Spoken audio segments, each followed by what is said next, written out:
2006 Natural History of Vietnam, Eleanor Sterling likens the dimensions of Vietnam's political borders to that of an hourglass. The shapely analogy is apt, but time, the abstract component of this analogy, has not played its role in healing all of Vietnam's physical wounds.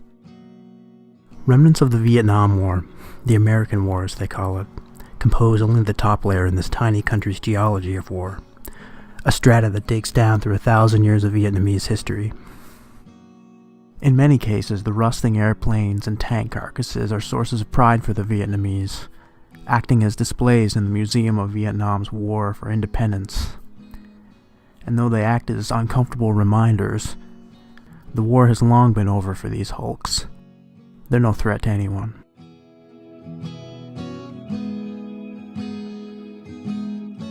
No one told the UXOs that the violence was over, and if they heard, they surely do not care. They are our soulless mechanisms of war, and they wait, with the quiet patience of the thing that deals only in death. During the middle part of the 20th century, United States military aircraft dropped over 15 million tons of explosives and munitions on the country of Vietnam.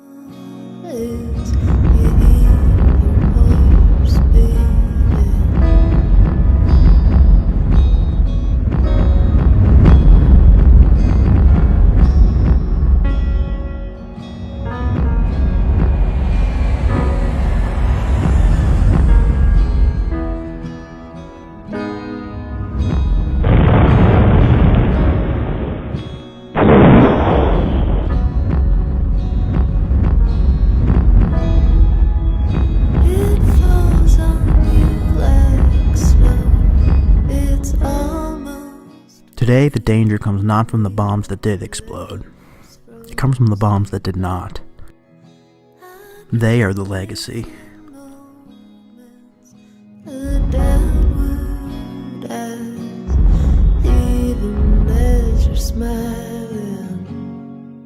Of the 15 million tons dropped, 300,000 tons of those munitions lay at rest in Vietnam's countryside, waiting for the final shove that makes them explode.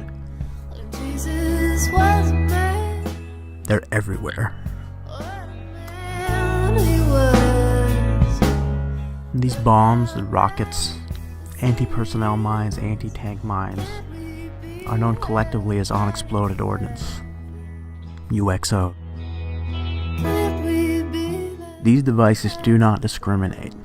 Young, old, men, women, livestock. If mishandled, they will explode. If handled correctly, they still might explode. Exploding is the whole point for these things.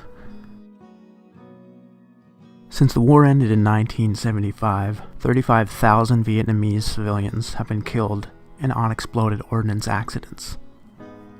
35,000. That's like the death of every person attending a baseball game at Fenway Park. And just like the baseball fans, all civilians, everyone. Talk to me, please. The most affected area is tiny Quang Tri province. In Vietnam's hourglass, Quang Tri is its pinched center. In Quang Tri, the threat of UXOs is not one of simple bad luck. Poverty compounds the problem because food and money often run short. One source of income is the duty paid for scrap metal. UXOs are an excellent source of scrap metal, so the shells and mines are hunted by amateur deminers. A lot of them are kids, sent to find scraps to sell or clear newly discovered mines from crop fields.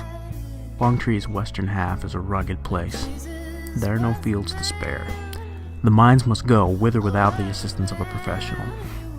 A good share of the time the mines are harvested and sold without incident, but sometimes they blow up.